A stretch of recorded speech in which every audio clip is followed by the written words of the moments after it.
à tous, c'est Pank de la chaîne, bienvenue sur cette vidéo, ce nouveau podcast avec Dao. Eric viendra peut-être, peut-être pas, on verra.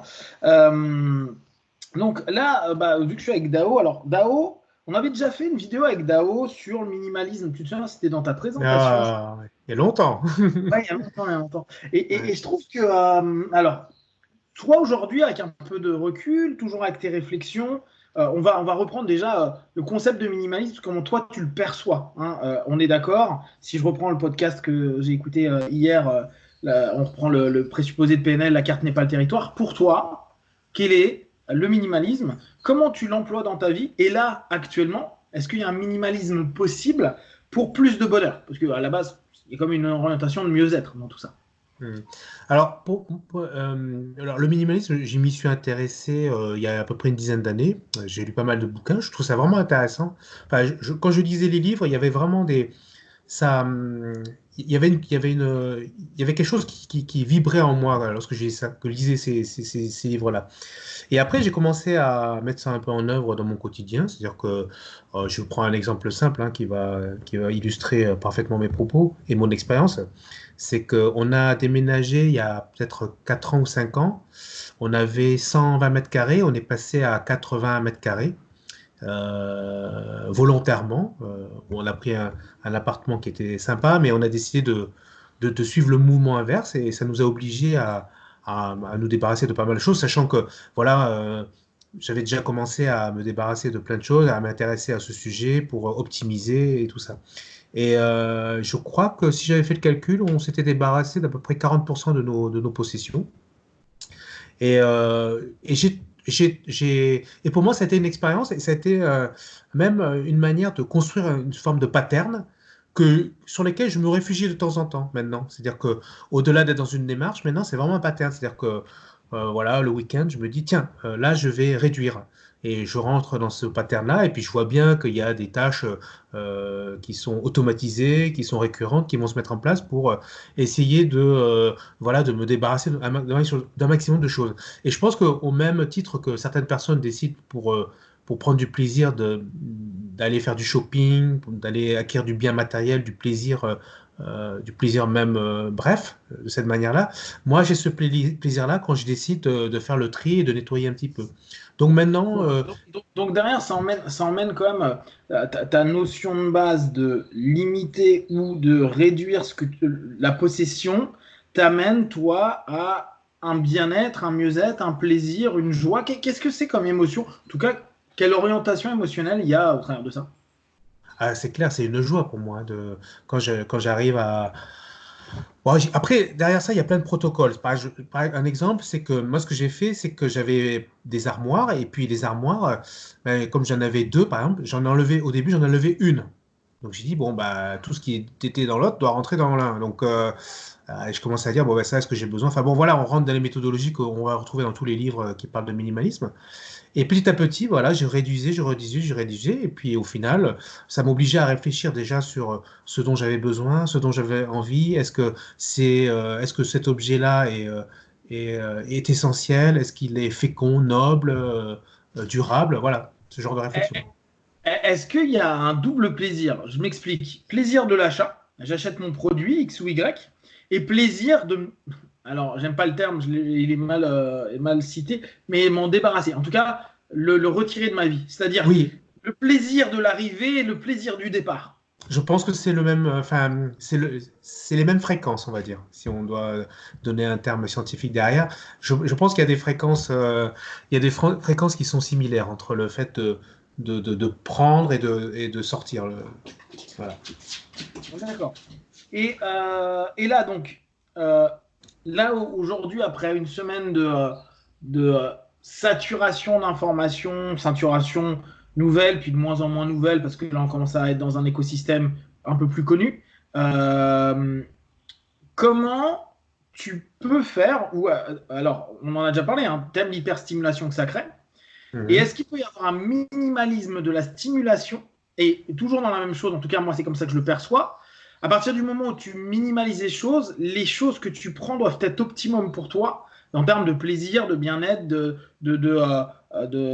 qualité. En fait, euh, bah, on est toujours sur la même chose. Plus de qualité, moins de quantité. Alors que c'est un vieux truc, c'est vieux comme le monde, hein. Tout le monde Ouais. dira vaut mieux la qualité que la quantité. Mais là, ça y est, on a eu une semaine d'input. Maintenant, comment tu vas pouvoir trier et puis mettre à la poubelle ce qui est junk à ce moment-là, qui est un peu mauvais, épuisant, fatigant, etc. Et comment tu vas sélectionner, minimaliser et optimiser dans la qualité tes infos ou même ta façon de vivre après cette semaine-là. Bah, je pense que je vais utiliser le même processus que j'ai fait il y a quelque temps où, à une certaine époque, je lisais énormément de bouquins. J'avais pas mal de temps et je lisais énormément. J'ingurgitais des livres, j'en étais à un tous les 2 jours, quoi. Et puis tout d'un coup, j'ai fait une espèce d'overdose et j'ai arrêté complètement de lire. Là, ça va faire 1 an ou 2 que j'ai arrêté de lire. Je vais aller synthétiser des informations de part et Pourtant, il y d'autre, a mais d'excellents bouquins. Excellents bouquins très courts. Ouais, oui, oui, oui, d'accord. justement, j'ai fait le tri et je n'ai gardé, ça va te faire plaisir, mais je n'ai gardé que tes livres que je lis et que je collectionne. Et voilà, j'en ai vendu beaucoup enfin, t'as plein Gibert, par exemple, tu peux te débarrasser. Donc, pareil, sur ma bibliothèque, je l'ai fortement réduite. On a fourré des cartons pleins de bouquins. Et voilà, je garde effectivement tes livres. Et je t'avais dit il y a quelques temps, il y a quelques années déjà, je disais que pour moi, un livre de valeur, enfin de valeur, dans mon monde à moi, dans ma perception, c'est un livre qui fait moins de 100 pages. Parce que je dis que Ouais. l'auteur a fait un véritable effort voilà, pour compiler toute l'information dans peu de pages et qui ne s'est pas étiolé voilà, sur des centaines de pages. Et moi, je ne peux plus lire des livres de 300, 400 pages. Je ne peux plus, honnêtement. C'est intéressant, c'est là où on voit, parce qu'on pourrait se dire, tiens, fainéantise intellectuelle. Or, bon, si les gens commencent à nous suivre un petit peu, ils vont se rendre compte que le petit Dao, c'est pas tellement le mec feignant intellectuellement. Et c'est intéressant de se dire que même à ce niveau-là, la littérature qui se répand, alors littérature, qu'importe le thème de cette dite littérature, hein, peut être vraiment quelque chose qui aujourd'hui n'a plus d'intérêt. D'où d'ailleurs le fait qu'il y ait de plus en plus de styles à la Cooper, tu sais, des gens qui lisent pour toi. Bah, c'est même pas à la Cooper, c'était ce qu'on avait quand on était gamin et qu'on voulait pas lire un bouquin et qu'on lisait les bullet points dans des, je ne sais même plus le nom Les des, précis, les précis. les précis exactement. Ouais. Et c'était, bah, moi j'étais un grand fan de ça. Mais outre ça, en fait, c'est pas de la fainéantise intellectuelle, c'est effectivement, est-ce qu'il n'y a pas un minimalisme ou une volonté alors peut-être pas de minimalisme parce que là, c'est peut-être un terme qui n'est plus suffisamment juste, mais une espèce de notion liée à, bon, à nouveau une qualité d'information et une, une notion de synthèse, et on en parlait hier par rapport aux savants et autres. C'est bien d'être savant, mais si t'es pas capable de communiquer ton idée, c'est un peu la merde. Alors dans ton milieu, c'est bien, mais il faut des gens qui vont réussir à rendre palpable. On parlait de ça avec les astrophysiciens, etc., etc. Et là, c'est pareil. Il nous faut un résumé, il nous faut une synthèse. Mais c'est pas un résumé, une synthèse pertinente. Et pour toi, c'est quelque chose qui maintenant est important, outre même la littérature, mais de façon générale, l'esprit synthétique, l'information synthétique dans notre quotidien actuel, surtout dans l'excès de data qu'on a aujourd'hui. Alors, moi, j'ai un truc particulier, c'est que j'ai une très très grosse imagination que j'ai toujours aiguisée depuis tout petit, puisque je dessinais beaucoup, j'inventais des histoires, j'ai passé beaucoup de temps à dessiner, hein. Quand j'étais jusqu'à mes 15 ans, je pouvais passer 10 heures par jour à dessiner. Donc, j'étais capable de faire, d'utiliser cette espèce de compétence d'émergence, c'est-à-dire que tu me donnes 2, 3 points et j'arrive à créer des histoires et à voir des choses.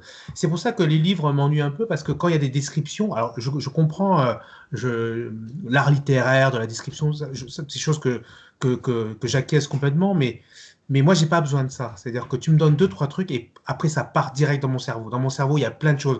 Donc, pour moi, un livre où il y a quelques idées, j'arrive à développer plein de choses par moi-même. Et je pense qu'au final, c'est un truc que notre cerveau a peut-être un peu oublié, c'est de le laisser se reposer pour lui laisser l'opportunité de créer. Et quand on y pense, dans l'Antiquité, enfin, tout le savoir que l'on a maintenant, il y en a une grande partie qui était déjà exercée dans les temps anciens, dans l'Antiquité, alors que ces gens-là n'avaient pas n'avait pas le millionième de niveau d'information qu'on avait. Donc, il y a des choses que le cerveau peut faire et qu'il faut lui laisser le temps de faire.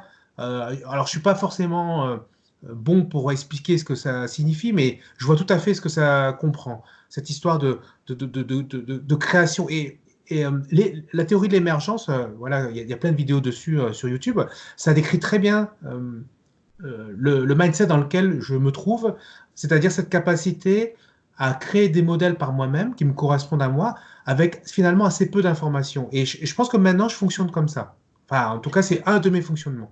J'ai l'impression que cette théorie de l'émergence, les cartes heuristiques, etc., sont vraiment une, une- un possible plus de notre ère. C'est-à-dire que on a eu les hyper-réalistes, par exemple, dans la littérature à un moment donné, où les gars te décrivaient pendant 10 pages une goutte d'eau. Et maintenant, on a une espèce de choses un peu différentes où, parce qu'on a plus d'informations, parce qu'on a plus de connaissances, parce on est obligé de davantage synthétiser qu'avant. Avant, c'est ce que j'avais lu à un moment. Je crois que maintenant, on a autant d'informations en un mois qu'avant certaines personnes en 10 ou 20 ans. Donc, Mhm. c'est un truc incroyable. Donc, effectivement, cette capacité, avec peu de choses, de commencer à faire émerger, Mhm. c'est aussi ne pas saturer et se perdre dans une information, mais laisser aussi la créativité, l'intelligence. Mhm. Alors l'intelligence, les liens logiques qui nous semblent logiques se mettre en place et dès lors trouver de nouvelles idées, nouveaux concepts ou recouper avec des idées qui existent déjà. Et c'est toujours hyper intéressant de se dire tiens, j'ai développé tel concept et en fait, on Mhm. voit qu'il existe peut-être depuis 50, 60 ans, mais un peu autrement, expliqué par d'autres personnes. Donc effectivement, il y a quelque chose qui, dans le moins, on arrive dans du plus. Mhm. Moi, j'aime bien aussi cette idée d'essayer d'aller saisir certains algorithmes majeurs ou fondamentaux de la pensée, de la réflexion, qui t'appartient à toi, hein, qui te parle à toi, et qui te permettent en fait finalement de relier toutes les conversations entre elles, de Mm. relier tous les secteurs, tous les champs possibles, et ce qui fait que ça te confère un caractère universel. Et finalement, avec peu d'outils, hein, c'est un peu ça le minimalisme finalement, c'est avec le peu pouvoir créer le plus. Pas Mm. forcément dans le sens matériel, mais dans le sens symbolique du terme. Ouais, ouais, c'est ça. C'est exactement cette notion que je trouve intéressante. C'est avec le moins, on fait plus. Mm, Et le plus, on veut en faire du moins. Et là, ça peut être intéressant. On a une espèce d'inconscient collectif lié au poste 80 qui était toujours le plus, plus, plus, plus, plus. Plus d'argent, plus de show-off, plus grand, plus beau, plus. Et puis, ça a montré des limites. Des limites parce que bah il y a un moment où on revient toujours aux mêmes choses, on est limité et on peut pas aller au-delà de quelque chose et on s'est mm, aperçu que c'est pas le plus qui apportait le mieux mm, ou quelque chose de vraiment positif. Alors que mm, pendant longtemps, d'ailleurs on l'entend beaucoup en dev perso, évoluer, évoluer, évoluer, évoluer, évoluer, évoluer. D'accord, donc plus, mais pourquoi? mm, Pourquoi pas mieux plutôt que mm, plus? mm. Effectivement, l'émergence d'un système, ou en tout cas d'une pensée comme le minimalisme, est quelque chose de particulièrement utile et intéressant à ce niveau-là. Tu, comment aujourd'hui t'orienterais quelqu'un, qu'est-ce que tu lui dirais pour dire, tiens, commence à voir moins, commence à vivre avec moins. Je dis pas peu, parce que le peu, ça devient vraiment plus complexe, mais moins. Quels seraient les trois points clés que tu lui proposerais? Genre, il y a quelqu'un qui nous regarde et qui se dit, tiens, j'ai rien à branler pendant 6 semaines. Ah oui, parce que là, je viens de lire une info comme quoi ça serait conseillé qu'on soit en off pendant 6 semaines. Donc, on va dire encore pendant 5 semaines. Comment tu lui dirais, tiens, tu peux commencer à minimaliser, réduire. On ne va pas parler de minimaliser, réduire les choses. Les trois points clés pour toi. Alors, les trois points clés. Enfin, le minimalisme, ça a l'air simple comme ça à expliquer dans tous les livres qu'on va retrouver dans les librairies. Mais je pense qu'on l'a. Il y a, moi, j'ai trouvé qu'un livre qui l'exploite vraiment bien. Enfin, qui commence à bien exploiter. Ça va beaucoup. Pour moi, le minimalisme, ça va beaucoup plus loin que ça. Et je trouve que ce mot-là, il n'est pas forcément adapté. Mais bon, bref, c'est pas le propos. C'est pour ça que Mais je pense que réductionnisme était plus intéressant comme mot. oui, réductionnisme ou recentrage, enfin, Mm. plutôt dans cette famille de mots. Moi, je dirais Alors, ça dépend des gens qu'on a en face de nous, mais euh, travailler sur les contenants, j'aimais bien l'idée, ça, de travailler sur les contenants. S'il y a une personne qui a cette démarche-là, lui expliquer que le moins sera le mieux, hein, c'est-à-dire qu'il a déjà acquis l'idée, bah, lui dire, mais je ne sais pas par où commencer. Je dis, bah, écoute, tes vêtements, ils sont dans combien d'armoires? Ok, dans 2 armoires. Ok, bah, tu vas balancer une armoire et puis il faut que tes vêtements rentrent dans une armoire. Et en fait, je veux l'aider à avoir ce mouvement-là, à avoir cette routine-là. Un peu comme dans le sport. C'est comme les gens qui vous disent, ouais, j'ai envie de faire du sport parce que je me sens un peu grassouillé, nanana. Qu'est-ce que je devrais faire pour commencer? Bah, en fait, très généralement, il faut lui mettre en place une routine, cadrer, hein, comme tu dis souvent, cadrer cette démarche-là, dire, bah voilà, le minimalisme, c'est un cadre que tu vas t'imposer, c'est-à-dire que voilà, tu as une armoire qui fait cette taille, et ben les affaires qu'il y a là-dedans, ça doit rentrer dans la moitié de l'armoire. Comment tu fais? Donc, ça va t'obliger à sortir les affaires, à les regarder, à dire, est-ce que j'en ai besoin? Est-ce que vraiment j'en ai besoin? Est-ce que je l'ai utilisé, etc., etc. Il y a une méthodologie, mais je ne sais pas si ça répond à ta question. C'est intéressant. Ah, si, bon, là, on va reprendre moi les mots que j'utilise. Effectivement, c'est créer des cadres dans lesquels, donc, ce qui déjà est un contenant, c'est intéressant.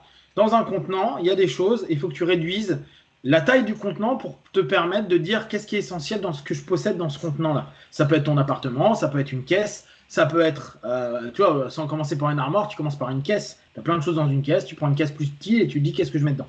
Ce qui est intéressant, c'est que tu as fait le parallèle avec le sport. Et c'est vrai que moi, je suis de l'école, en plus en karaté, où c'était plus t'en fais, mieux c'est. Hmm. Et puis avec les années, j'ai compris que mieux tu fais, mieux c'est.